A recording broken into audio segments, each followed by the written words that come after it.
Aditya Degree Colleges, leading companies లో 10,000 plus placements with 13.5 lakhs highest package.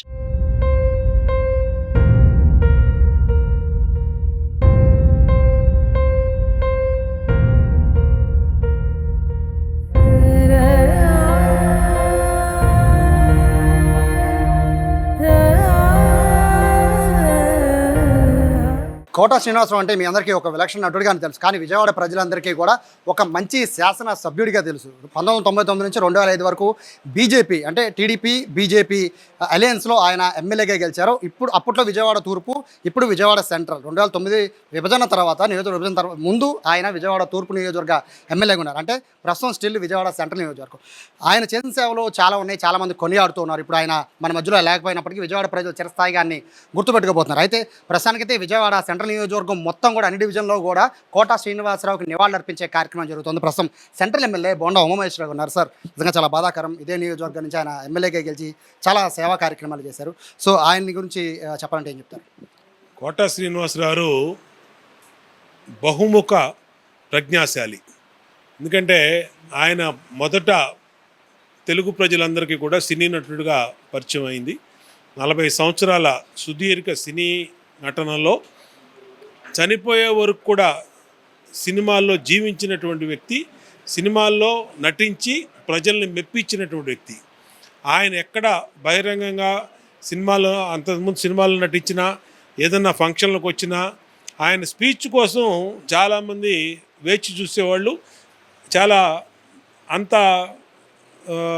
వాస్తవాలను ఆయన మాట్లాడేవాళ్ళు, ప్రజల్ని మెప్పించే విధంగా మాట్లాడేవాళ్ళు. ఇక విజయవాడకి ఉన్న అనుబంధం కనుక చూస్తే, విజయవాడలో శాసనసభ్యుడిగా ఆయన పనిచేయడం అనేది ఇక్కడ ప్రజల యొక్క అదృష్టం కిందనే భావించాలి. మేము తర్వాత ఆయన 99, 2004 ఆయన శాసనసభ్యుడిగా ఉన్నాడు. తర్వాత నేను 2014లో శాసనసభ్యుడయ్యా. మళ్ళీ ఇవాళ 2024 శాసనసభ్యుడు. అంటే మేము ఆయన తర్వాత శాసనసభ్యులు అయిన వాళ్ళం. అలాంటి సీనియర్ శాసనసభ్యుడిగా ఆయన నుంచి నేర్చుకోవాల్సినటువంటి అంశాలు చాలా ఉన్నాయి.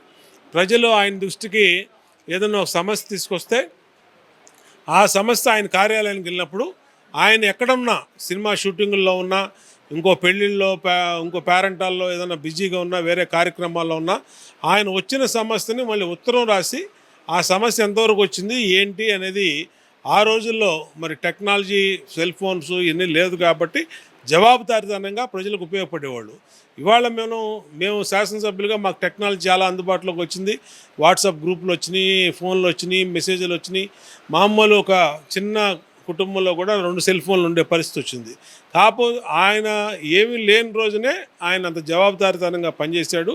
అలాంటి జవాబుదారీతనంగా పనిచేసిన సీనియర్ శాసనసభ్యుల్ని మేము ఆదర్శంగా తీసుకొని ఖచ్చితంగా ప్రజలకి మేలు చేస్తాం. బేసిక్గా 1 ఇయర్కి ఆయన నియోజకవర్గం మొత్తం కూడా ఉత్తరాలు రాసేవారు. నా పరిపాలన ఎలా ఉంది అనేది రాసేవారు అన్నారు. అంటే మీరు చెప్పిన టెక్నాలజీ లేని రోజుల్లో ఉత్తరాలతోనే ఆయన పరిపాలన సాగించారు. బేసిక్గా బీజేపీ ఎమ్మెల్యే అయినా కూడా అప్పుడు కూటమి ఎమ్మెల్యే. సో ఇటువంటి వినూత్న ఆలోచన ఎమ్మెల్యేలకి రావడం అనేది ఈ రోజుల్లో ఫస్ట్ టైం గెలిచిన ఎమ్మెల్యే చాలామంది ఉన్నారు సార్. అలాంటి వాళ్ళు ఎలా తీసుకోవాలి దీన్ని? అంటే ఖచ్చితంగా ఇప్పుడు మంచిని ఎవరైనా అనుకరించాలండి. ఒక వ్యక్తి శాసనసభ్యుడిగా గౌరవప్రదమైనటువంటి పదవిలో 5 సంవత్సరాలు పనిచేసినా, 10 సంవత్సరాలు పనిచేసినా ఆయన ఏ విధంగా ప్రజలకు మేలు చేశాడనేది మిగిలిన వాళ్ళు కూడా అనుకరించాలి. అది ఆ నియోజకవర్గంలో కాదు, రాష్ట్రం. మేము చాలామందిని ఆదర్శంగా తీసుకుంటాం. వాళ్ళ జీవన విధానం కానీ, వాళ్ళ పని విధానాన్ని కానీ తీసుకుంటాం. ఖచ్చితంగా కోట శ్రీనివాసరావు కూడా ప్రజలకి జవాబుదారీతనంగా ఉండేవాళ్ళు. ఆయన అవైలబుల్గా లేకపోయినా ఆయన దృష్టికి వచ్చినటువంటి అంశం ప్రతిదాన్ని కూడా ఆయన అకౌంటబిలిటీగా ఉండేవాళ్ళు. అధికారం అనేది ఒక అధికారంగా కాకుండా జవాబుదారీతనంగా పనిచేయాల్సిన అవసరం ఉంది. దానివల్ల ప్రజలకు మేలు జరుగుద్ది.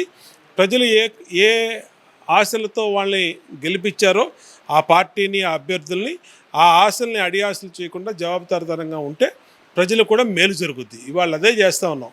ఇవాళ గడప గడపకి ముఖ్యమంత్రి ఆదేశాలు వెళ్ళటం కానీ ఇవన్నీ కూడా కోట శ్రీనివాసరావు మరి ఖచ్చితంగా ఈ నియోజకవర్గంలో ఆయన పనిచేసిన విధానం చాలా గొప్పది.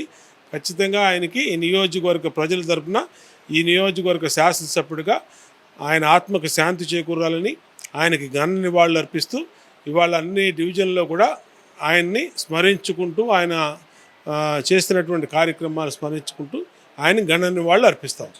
సో ఇది అందరూ కూడా కోట శ్రీనివాసరావు ఒక గొప్పతనాన్ని మెచ్చుకుంటున్నారు.